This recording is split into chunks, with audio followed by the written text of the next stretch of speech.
Alors, on va commencer par se rafraîchir la mémoire. Dans les réminiscences d'une époque à laquelle on s'efforçait de construire des appareils à calculer à partir de modules techniques avec des fonctions définies afin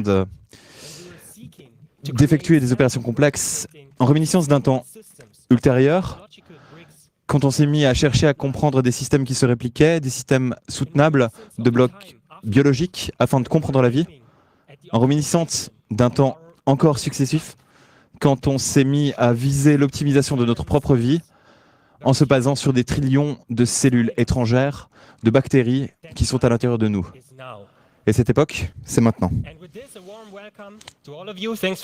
Donc ceci étant dit, merci beaucoup d'être là. Je suis excité d'être ici, c'est mon premier congrès. J'ai malheureusement été malade. Je vous ai apporté des bactéries, et on va en parler. Mais maintenant, je suis là, je suis très content. Donc, comme j'ai dit, je m'appelle Lorenz. Je viens du Mahon-Reichswein. Je suis très heureux d'être ici dans cette ville merveilleuse de Leipzig. Et j'ai envie de vous parler de comment hacker le microbiome humain. Et donc, je veux répondre 4 questions essentielles. La première, c'est qu'est-ce que c'est que le microbiome humain? La deuxième, c'est, après l'introduction de certains concepts généraux sur le microbiome humain, j'ai envie de vous expliquer comment est-ce qu'on s'y prend pour l'étudier, ce microbiome. Quelle technologie on y applique et en quoi ça nous concerne tous. Ensuite, j'ai envie de répondre à la question de savoir si actuellement on surévalue dans le média public ce sujet et si c'est justifié. Et enfin, j'ai envie de regarder dans la boule de cristal et d'essayer de déterminer les prochaines étapes dans le hacking du microbiome et du génome humain. Donc ok, on retourne au basique et qu'est-ce que le microbiome humain? Afin de répondre à cette question, j'ai envie de commencer avec des mathématiques très simples, avec un chiffre, un nombre que vous connaissez probablement tous. Donc, vous connaissez ce 3 milliards, mais 3 milliards, c'est quoi? Donc, quand on entend 3 milliards, à quoi ça vous fait penser? C'est pas votre revenu, malheureusement. Non, c'est la taille du génome humain. C'est la longueur de la séquence du code génétique d'un être humain. Ces lettres, je vous ai donné à certains ces lettres qui définissent cet être humain qu'on voit ici. Ce type un petit peu enveloppé. Et vous pouvez voir, c'est en bleu, donc c'est un blueprint, c'est un plan d'une personne humaine. Mais la question, est-ce que c'est tout? Est-ce que si on a cette information de séquence, est-ce que c'est tout ce qui fait de nous ce que nous sommes, ce qui fait de nous ce que nous sommes humains, ou est-ce qu'il y a plus que la séquence? En fait, il y a plus que ça, parce qu'on n'est pas juste des humains, on est également des bactéries. En voilà une. Voilà une bactérie. Et dans cette bactérie, il y a aussi des informations génétiques. Vous pouvez voir qu'elle est un peu différente, elle est verte, elle n'est pas bleue. Et elle est aussi moins complexe. Au lieu d'avoir 3 milliards de lettres, on n'en a que à peu près 5 millions. Et à présent, vous pourriez vous dire, d'accord, donc ces 3 milliards de lettres qui nous définissent en tant qu'être humain, c'est juste 3 milliards de lettres pour un être humain, d'accord? Mais il n'y a pas une seule sorte de bactérie chez nous. Il y a des centaines. Il y a même des estimations qui disent des milliers de bactéries différentes. Donc, ces ensembles de lettres complexes, on doit encore les multiplier par des centaines ou des milliers pour avoir la complexité de toutes les bactéries qui vivent à l'intérieur de notre organisme et qui font de nous ce que nous sommes. Mais pour dire, d'accord, mais comme humain, on est complexe, on n'est pas juste une cellule humaine, on a des cellules des poumons, des cellules du corps. Certaines personnes ont même des cellules neurales.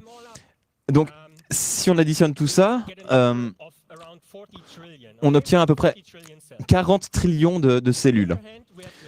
Et d'un autre côté, il faut bien admettre qu'il n'y a pas juste un millier de différentes sortes de bactéries, mais il y en a beaucoup qui égalisent ou dépassent le nombre des cellules humaines. Donc on a en fait 40 trillions de bactéries à l'intérieur de notre corps, et vous pouvez aller vérifier si vous ne me croyez pas.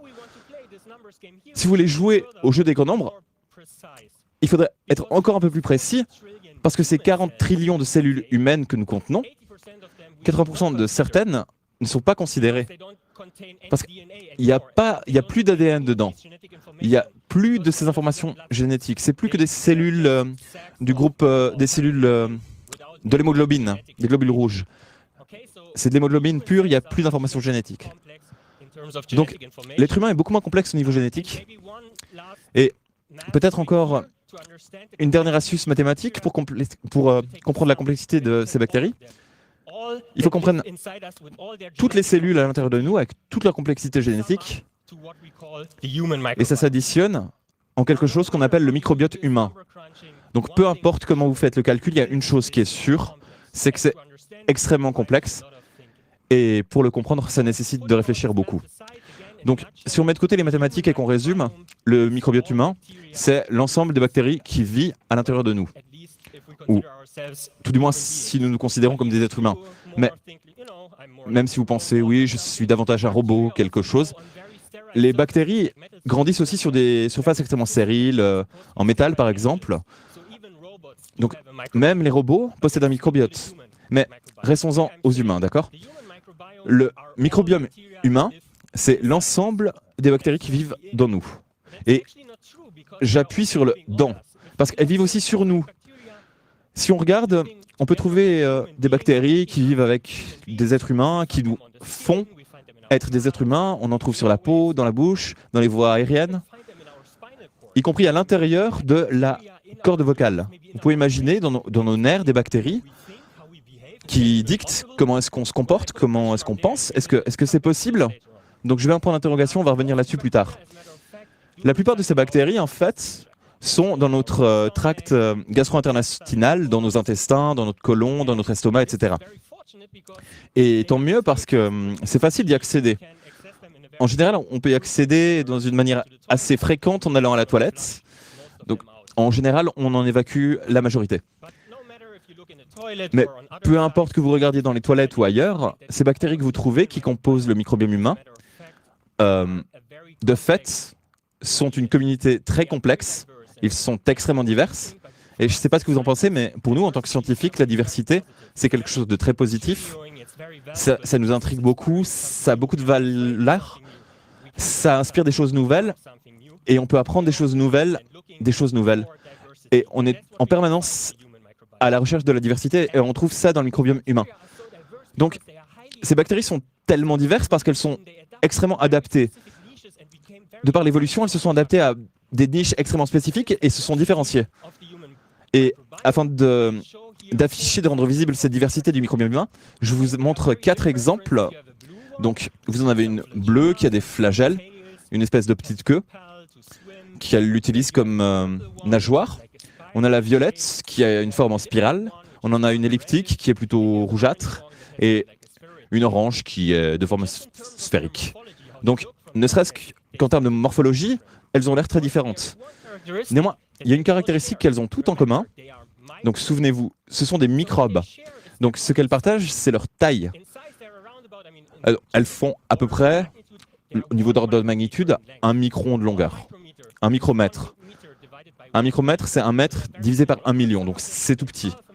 Donc, il y en a certaines qui font que 1 moitié, il y en a qui en font 5, mais c'est le même ordre de grandeur. C'est pour ça qu'on appelle ça des microbes. C'est pour ça qu'on appelle ça le microbiome. Donc elles sont les vivantes, bios, et elles sont microscopiques, petites. Mais malgré cette taille en commun, comme j'ai dit, la morphologie est extrêmement différente. Et il suffit de regarder la morphologie afin d'essayer de former des groupes de microbes. Et là, on peut se dire, alors on a les bleus, les oranges, elles ont tous les deux l'air similaires, donc elles sont probablement plus proches au niveau évolutionnaire. Et puis, ce groupe de bactéries est davantage lié à celle en spirale. Et ensuite, c'est seulement au-dessus qu'il y a un ancêtre commun partagé avec la bleue. Et toutes, bien sûr, remontent à une origine commune, l'ancêtre commun de toutes ces bactéries, le bactérium original. Et on appelle cette origine, c'est donc la source de cette diversité qu'aujourd'hui vit à l'intérieur de nous. Mais il y a un concept en biologie, c'est la forme suit la fonction. Chaque structure qu'on trouve est intimement liée à une fonctionnalité en biologie. Donc la forme de spirale de certaines bactéries a un certain but. Et pareil pour la bleue.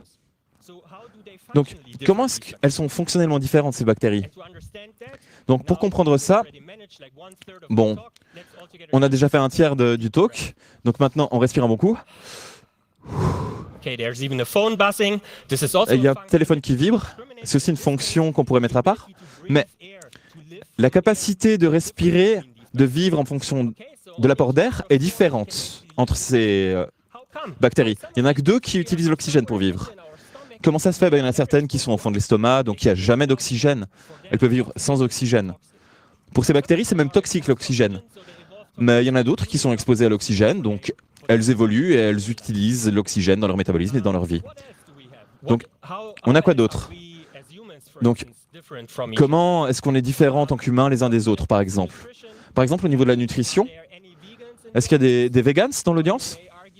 Donc, vous pourriez arguer qu'ils ne sont pas encore une espèce entièrement différente, mais avec les habitudes alimentaires, il y a beaucoup de différences qui arrivent. Et il y a des gens qui aiment du chunk, et non, excusez-moi. Quoi qu'il en soit, donc on a des préférences en matière diététique, et on a des bactéries qui peuvent utiliser du sucre, on en a d'autres qui ne peuvent pas.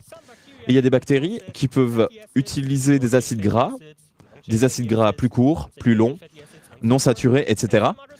Et on a d'autres qui ne peuvent pas.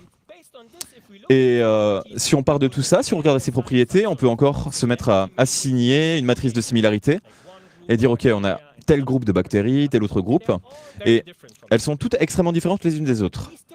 Mais avec ces différences viennent aussi des interdépendances. Des modes potentiels d'interaction. Comment est-ce que ces bactéries dépendent les unes des autres, hein? Il faut bien qu'elles interagissent. C'est un peu le revers de la diversité. Il y a des partenaires d'interaction extrêmement différenciés dont vous pouvez tirer parti pour votre bénéfice. Donc regardons un peu tout ça. Donc, on peut faire l'hypothèse qu'en général, toutes ces bactéries vont avoir des interactions entre elles. Donc, en général, une compréhension assez brute de l'interaction entre les bactéries, mais pour chaque paire de bactéries, l'une avec l'autre, c'est assez compliqué. Donc, il y a beaucoup de questions ouvertes, beaucoup de points d'interrogation encore. Mais, de manière générale, on arrive à dériver des principes qui définissent de manière assez grossière ces interdépendances. Donc, par exemple, les bactéries qui digèrent les crèmes glacées qu'on a sont d'un côté. D'un autre, il y a d'autres bactéries qui vont aussi, en vivant chez nous, dans le microbiome, qui vont savoir s'occuper du sushi, alors que d'autres ne peuvent pas. Donc la bactérie bleue, quand elle processe son sushi, elle va générer des petites molécules que les bactéries jaunes utilisent pour fabriquer leur propre moteur moléculaire. Et de ci, de là, donc j'ai montré ça sous la forme d'engrenage. C'est vraiment le concept d'alimenter un moteur par elle-même ou de fabriquer un autre moteur qui peut lui-même piloter des processus métaboliques et faire évoluer tout ce matériau à l'intérieur de nous. Et toutes ces relations d'entrée-sortie entre les bactéries qui consomment le sushi pour produire un engrenage, au niveau conceptuel, peut nous aider aussi à comprendre des phénomènes qu'on voit dans ces bactéries actuellement de manière extrêmement technique. Donc c'est des outils de processing, des unités de traitement. Si on en prend une qui traite une unité de sushi et qui génère une unité d'engrenage. Et maintenant, on va prendre une propriété. Donc, si on attend un moment et que cette même unité de bactéries, on l'expose à une deuxième unité de sushi, elle va produire 2 unités d'engrenage. Donc, ces bactéries, comme ce congrès, ont la capacité de rafraîchir les mémoires. Et on se rappelle, OK, donc j'ai déjà été exposé à une unité de sushi, je vais rajouter ça à une autre, et ça va en produire 2, la somme de 1 et 1.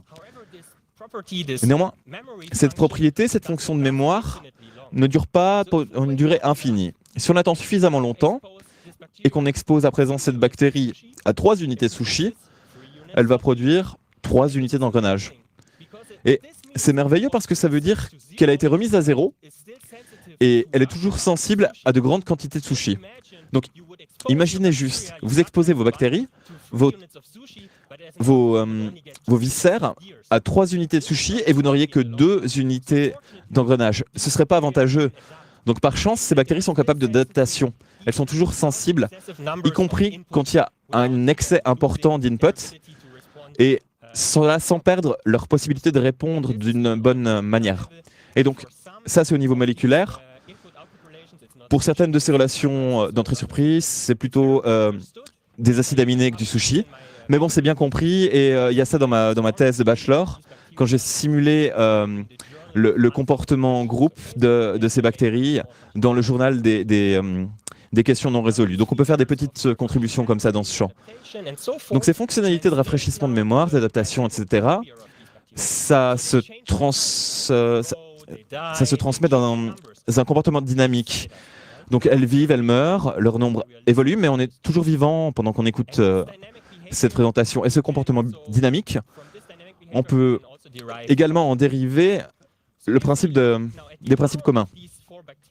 Si on regarde la quantité de ces 4 bactéries en fonction du temps, regardons les extrêmes.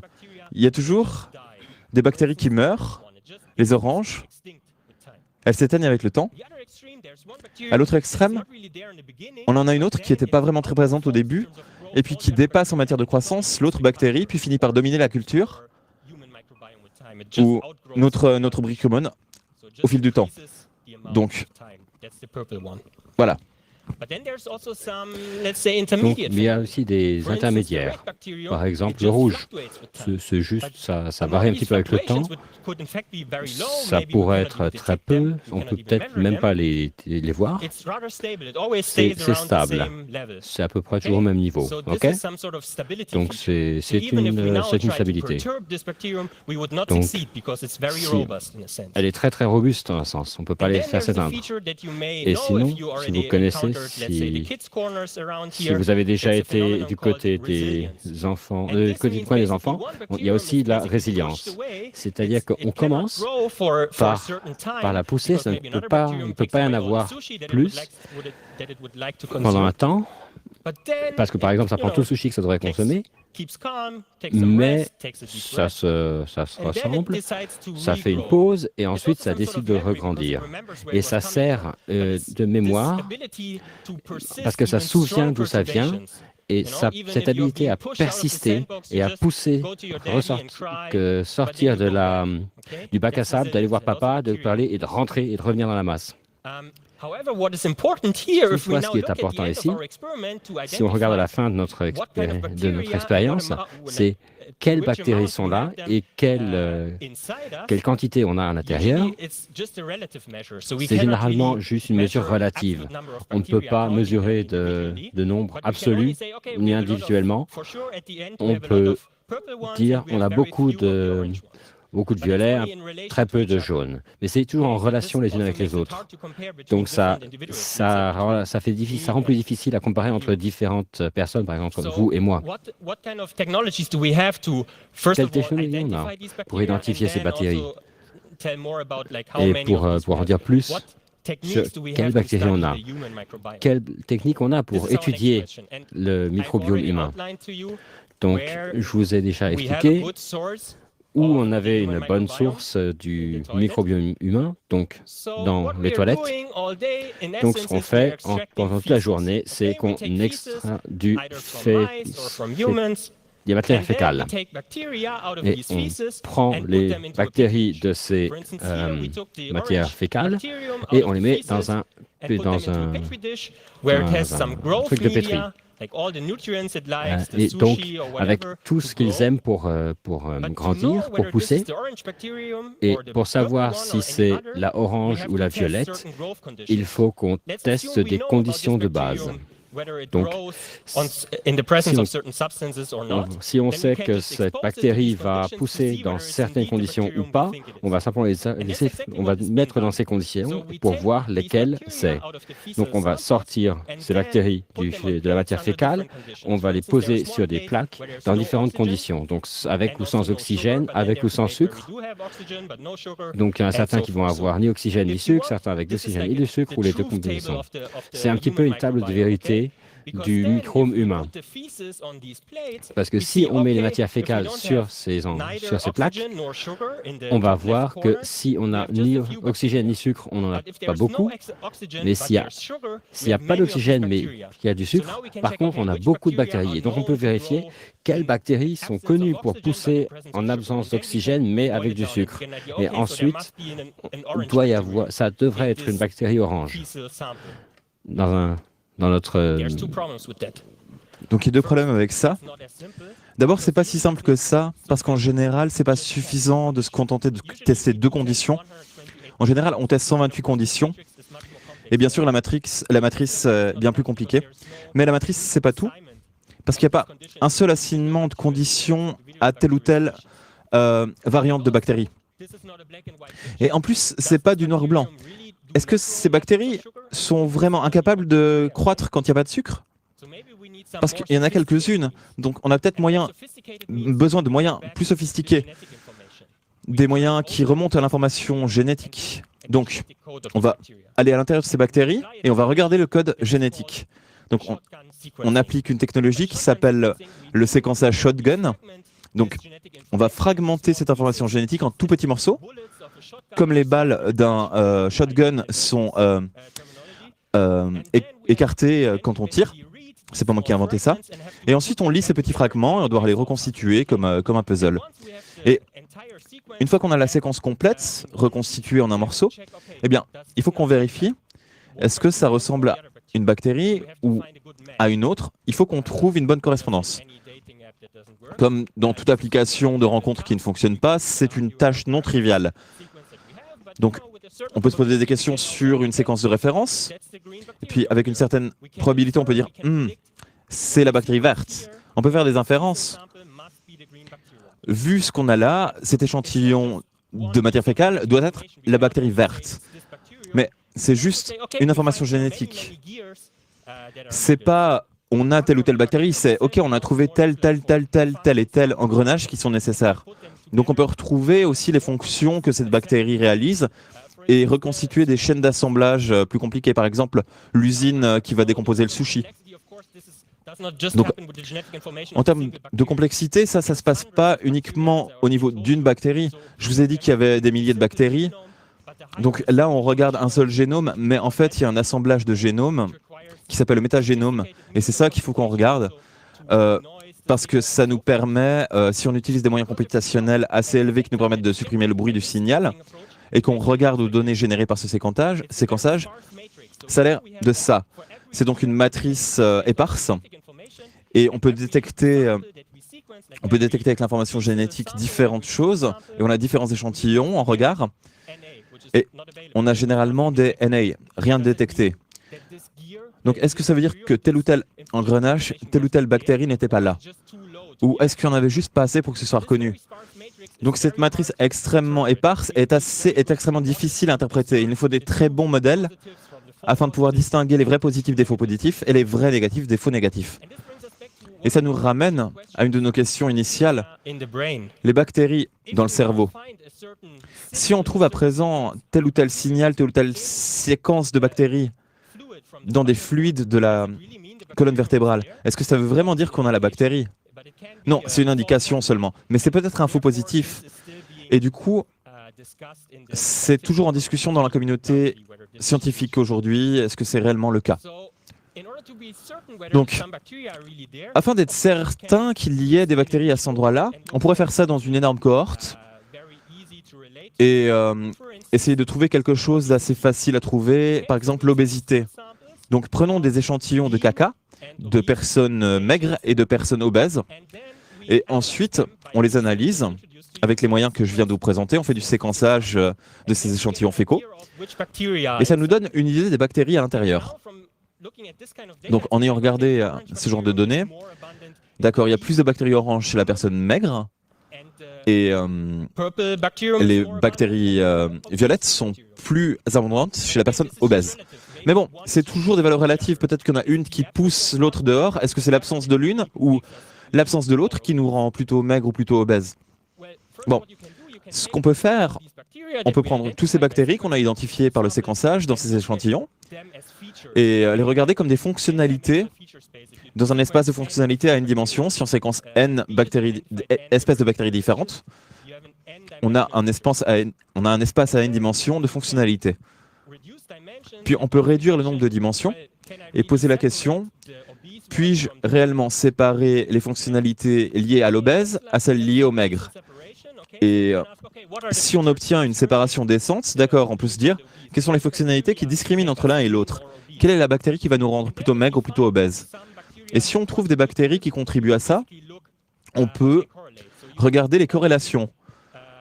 Donc, on met les poids du corps des participants à cette étude clinique sur un axe et la quantité du bactérium qu'on a détecté, dans ce cas-là orange, sur l'autre axe. Et comme vous l'avez déjà appris, la plupart des entrées sont à 0 parce qu'on ne peut pas la détecter. Mais pour les autres, vous voyez une certaine tendance. On dirait qu'il y a une corrélation négative entre la présence de cette bactérie et votre poids du corps. Donc ça veut dire que si vous en avez plus, vous êtes plus maigre. Donc c'est peut-être une bactérie dont vous avez envie. Mais bien sûr, vous pouvez aussi faire des approches, adopter des approches un peu plus sophistiquées. Là, c'est juste lié sur le rang. On pourrait aussi entraîner un arbre décisionnel, un classifieur, faire du machine learning, des choses que vous connaissez probablement mieux que moi. Mais au final, est-ce que le patient en a quelque chose à faire, que ce soit une corrélation ou juste une cause? Ça lui donne une idée de quelque chose à tester. Et c'est ce que c'est. Donc ce qu'on veut, on veut trouver des bactéries qu'on peut utiliser dans l'intervention rationnelle, qu'on peut utiliser pour vraiment aider ces patients obèses aujourd'hui à devenir plus maigres ou les personnes maigres à rester maigres. Et qu'est-ce qu'on peut faire par rapport à ça? Donc, si vous allez regarder dans les médias, actuellement, c'est assez à la mode. Et il y a une question centrale qui vient à moi, qui devrait venir à tout le monde quand quelque chose est à la mode dans les médias. Pourquoi? Pourquoi est-ce que ça nous importe? Donc, si on a des bactéries qui nous rendent plus maigres, plus vite, plus intelligents, on tend vers une optimisation du soi et c'est quelque chose de simple à tester, s'optimiser. Donc, si on regarde dans les médias, on peut vraiment y trouver des contributions dans nos habitudes alimentaires, notre état de santé, notre susceptibilité à telle infection, le vieillissement, le cancer, etc. Donc, si vous tapez ça sur une moteur de recherche, vous avez plein de résultats. Je vais citer une traduction d'un article israélien. Hier, j'ai interviewé un scientifique respecté dans le champ de la biologie computationnelle qui m'a dit que le meilleur régime pour ces personnes obèses, c'est de manger le caca de personnes maigres et de laisser leur microbiome des viscères faire le travail. Donc, si vous cherchez sur le moteur de recherche comment manger du caca, vous trouverez comment faire, le micro-ondes, la filtration, etc. Mais reprenons un pas en arrière et regardons qu'est-ce qu'on peut faire. Donc, la chose marrante, c'est qu'on peut faire plein d'opérations mathématiques avec le microbiome. On peut faire des subtractions. Donc, vous avez un ensemble de bactéries dans vos organes. Vous voulez en enlever, vous n'avez qu'à prendre des antibiotiques qui vont éradiquer la majorité des bactéries, mais certaines vont rester. Donc, vous savez a priori lesquels sont résistants à telle ou telle bactérie. On peut aussi faire des trucs davantage ciblés. Par exemple, avaler des virus pour bactéries qui sont extrêmement spécifiques, qui pourraient n'éradiquer qu'une bactérie et toutes les autres survivraient. Et vous pouvez aussi multiplier les bactéries. Donc, imaginons que vous en avez déjà qui vous font du bien, vous êtes maigre et vous voulez un boost. Vous pouvez prendre des prébiotiques qui sont des métabolites, par exemple le sushi, que certaines bactéries ont besoin pour grandir. Et les bactéries vont se multiplier, vous en aurez beaucoup. Une autre option, c'est une édition plus simple. Donc par exemple, manger du caca, ça prend 2 échantillons d'une personne saine, vous la consommez, et les bactéries à l'intérieur de cette manière fécale vont se retrouver à l'intérieur de vous et faire leur job. Vous gardez maigre ou quoi que ce soit. Donc vous pouvez aussi prendre certains yogourts, des mixtures qu'on appelle des probiotiques pour trouver certaines bactéries bien définies qui sont censément plus saines dans un sens ou dans un autre. Il y a aussi certaines sortes de vaccinations.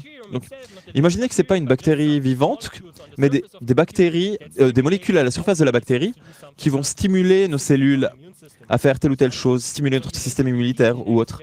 Donc, il suffit de manger, d'inactiver des matières fécales ou d'ajouter telle ou telle matière spécifique qu'on connaît, les engrenages du sushi par exemple, et vous les injectez dans un vaccin.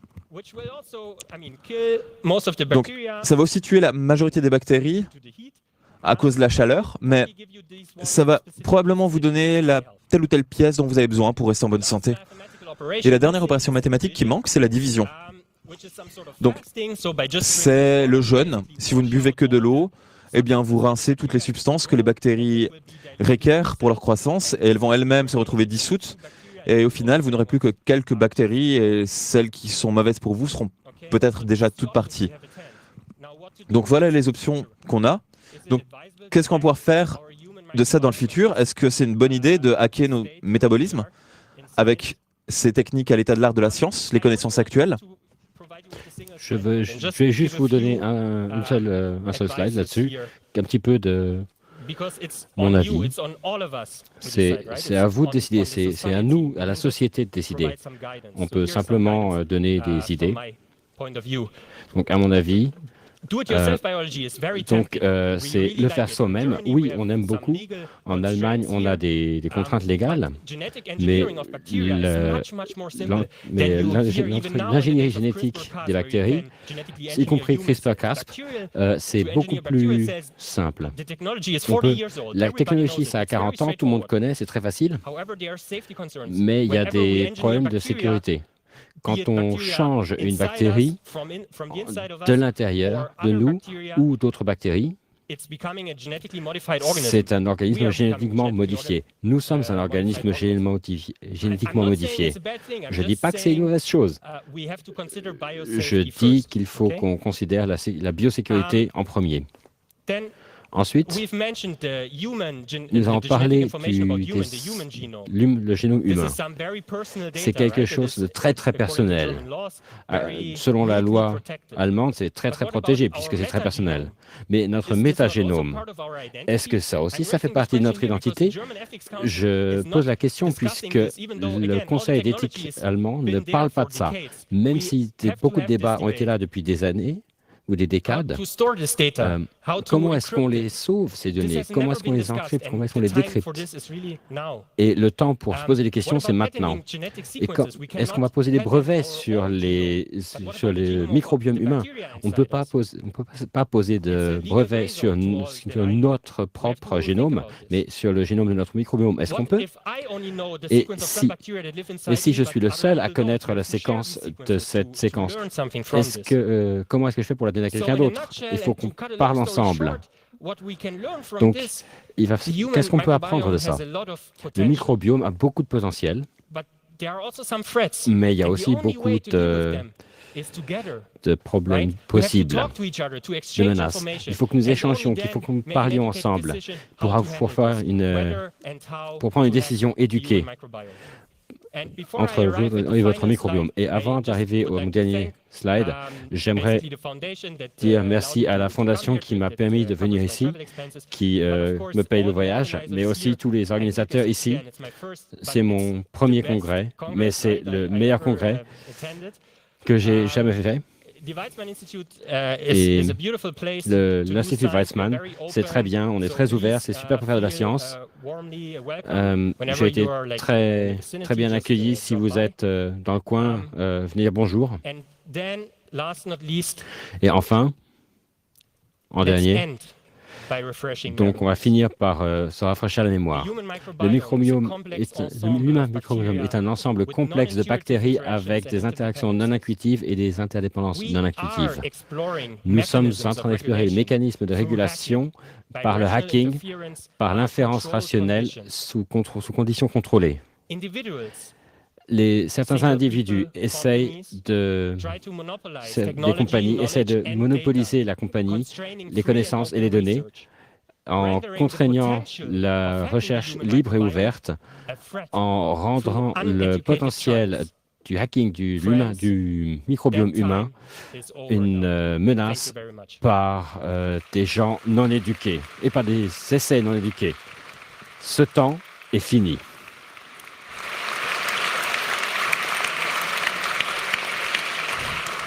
Thanks for the excellent talk. We now have about 5 Merci minutes pour for cette questions. You know the superbe drill. Line up the présentation. microphones and please keep it short because we are a bit Si vous short allez au on time. microphone, Microphone nous avons number que 2, please. garder ça court. Merci pour cette présentation. Je voulais juste demander si vous avez des exemples de thérapies qui sont déjà utilisées avec des bactéries. Par exemple, quelques exemples. Alors, il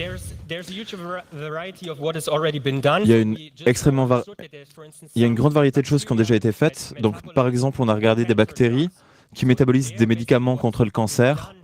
Donc, ce qu'on est en train de faire actuellement, à côté des traitements pour le cancer, des antibiotiques qu'on donne pour éradiquer les bactéries qui pourraient métaboliser des cellules cancéreuses.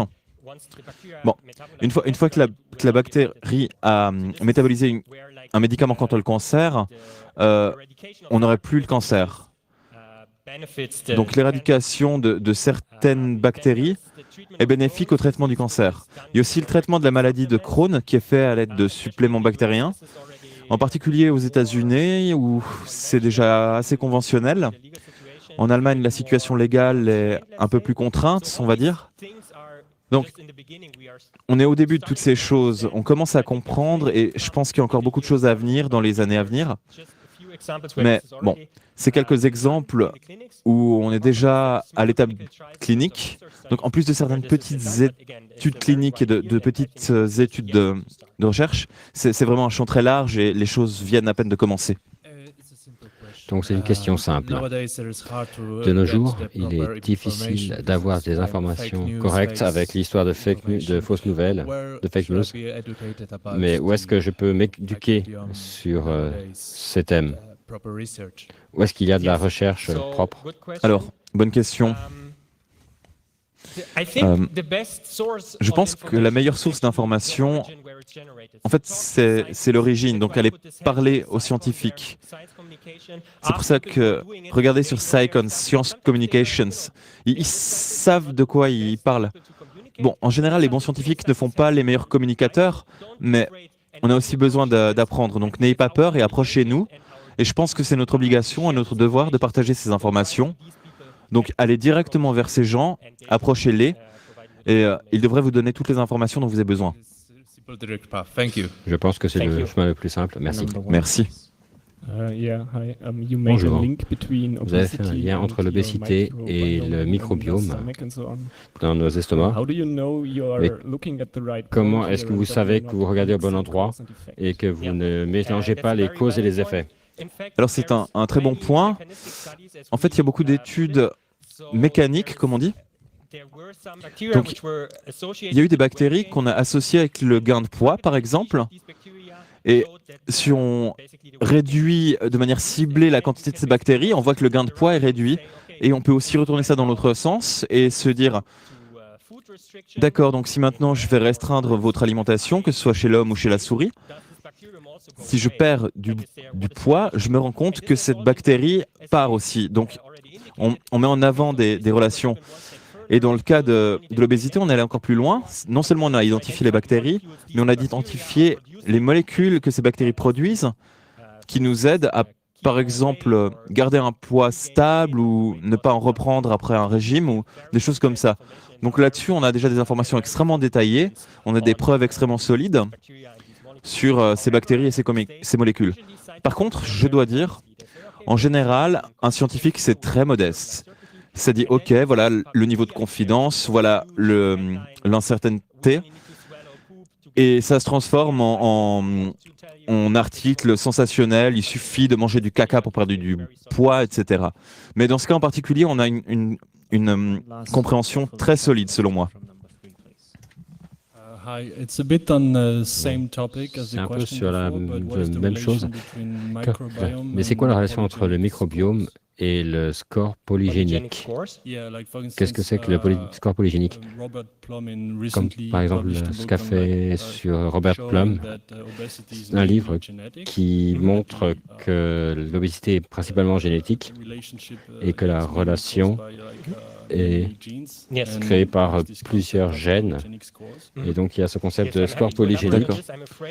Donc malheureusement, on va pas avoir le temps, mais si vous voulez venir, on peut en discuter, élaborer un peu là-dessus plus tard et discuter. Merci beaucoup.